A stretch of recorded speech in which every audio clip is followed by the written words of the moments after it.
Algebra 1 Unit 4, Lesson 3, Transformation of Functions Exploration. In this exploration, we want to look at how doing different things to functions affect that function. What does it do to it? So first we want to read the function values for this. You're going to fill these in. What is f of minus 2? For f of minus 2, you go to minus 2 and you read that. That's 4. What's f of minus 1? Minus 1, that's 1. F of 0 is 0. F of 1 goes up to 1. And f of 2 is 4. So now what's the domain of the function? Remember, the domain are all the x values. Those are the values inside of there, or the ones that have values here. Minus 2, minus 1, 0, 1, and 2. And what are the range? They're the y values, so the only things here, they're 0, 1, and 4. Remember, we only list them once.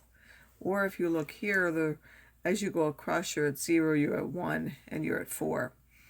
Now we want to look at new functions. And we're going to give the domain and range, and what we're going to do is compare it with this one. So let's look at this. And now I want to find out what this new function is, which is f of x plus 1. So in order to do that, we have to figure out which x values that we can put in to get one of these, because these are the only 5 things that are defined. What would I have to put in for x to get a minus 2 on the inside?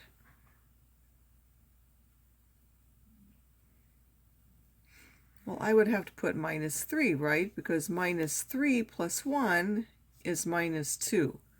And then when I get that, if I put a minus 3 here, that says it's f of minus 2, so that's 4. How would I get f of minus 1? What would I have to put in here so that this is minus 1? That would be minus 2, because minus 2 plus 1 is minus 1, so I would get f of minus 1, which is 1. What would I have to put in here to get 0? What do I have to put in for x so that the result is 0, so that it equals to this value? Well, I would have to put minus 1 there, so if I find g of minus 1, that's the same as f of 0, which is 0. What do I have to put in here to get 1? Well, I'll have to put in 0 there, because 0 plus 1 is 1, and f of 1 gives me 1. What number do I have to put in to get a 2 there? Well, I have to put 1 in there, because 1 plus 1 is 2, and f of 2 is 4. So now what are the values? These are now minus 3, minus 2, minus 1, 0, 1, and these are still 0, 1, and 4 like they were before. So now how did this change this function? If we graph this now, we have minus 3, minus 4, we're here, here, and here if we graph those points. So how did that change that function when I added 1 on the inside?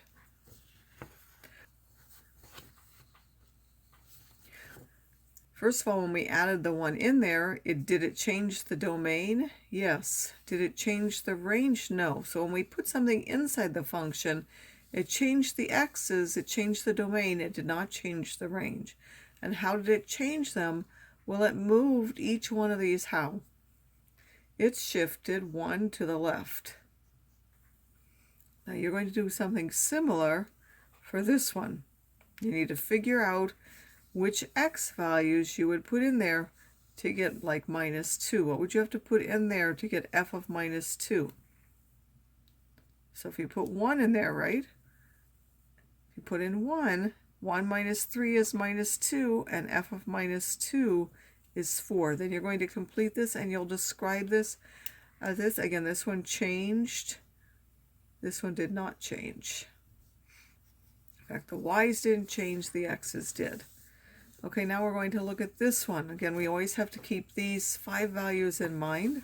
So now we want to add 3 on the outside of the function. So how can I get f of minus 2? Well, that's in the inside here. If I put minus 2, that's minus 2 here. In fact, it's the same x's. I have minus 2, 0, 1, and 2. But now what's it going to do? J of minus 2 is going to be f of minus 2 plus 3. F of minus 2 is 4, so that would be 4 plus 3, or 7. J of minus 1 would be f of minus 1, which is 1, plus 3, so that will give me 4. J of 0 would be f of 0 plus 3. F of 0 is 0. 0 plus 3 gives me 3. J of 1 is f of 1 plus 3. Again, f of 1 is 1. 1 plus 3 will give me 4. J of 2 is f of 2, which is 4 plus 3 gives me 7. If I graph those at minus 2, I go to 7. At minus 1, I am at 4. At 0, I'm at 3. At 1, I'm at 4. And at 2, I'm at 7. The domain stayed the same. We have minus 2, minus 1, 0, 1, and 2. But the range changed to 3, 4, 7. In fact, if we compare those, what did it actually do to these? This one went from 4 to 7.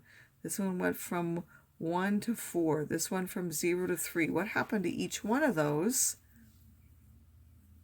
They went up 3, so this shifted 3 up. Shift the whole graph 3 up. You're going to do similar now and figure out what happens when we do minus 2. What happens if we multiply 2 on the outside? Do we have to change the x's or the y's? So if I want this to be a minus 2 here, do I need to do anything to the x's? No. So I'm just going to use minus 2, minus 1, 0, 1, and 2. I'm going to let you finish that. What do you have here? Again, you want this to be minus 2. What does x have to be? X has to be minus 1. If I want this to be minus 1, what does x have to be? That has to be minus a half. If I want this to be 0, I have to put in 0. If I want this to be 1, 2 times what gives me 1? 2 times a half gives me 1. And what do I need to make this 2? That I have to put in 1 in.